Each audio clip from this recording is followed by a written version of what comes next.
Hey everybody, this is Mark Riso coming to you from my beautiful studio here in Washington, D.C. I hope that you all had a happy holiday and a fantastic New Year's.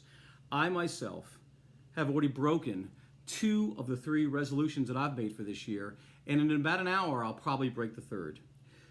We're heading to 2020. 2020 will be silly season here in Washington, D.C. What do I mean by that?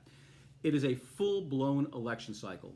Presidential election, a third of the United States Senate up for re-election, as well as the entire House of Representatives.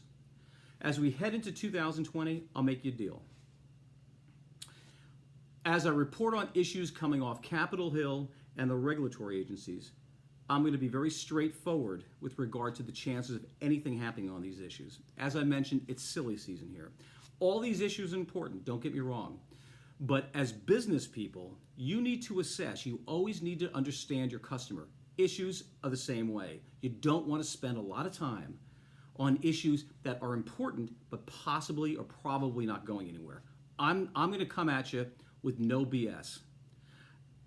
I'm going to term it the contender issues versus the pretender issues. Yes, I stole that from the NFL. I'm going to start this series next week, second week of January. But for right now, there's 2 tips I want to give you before I leave you.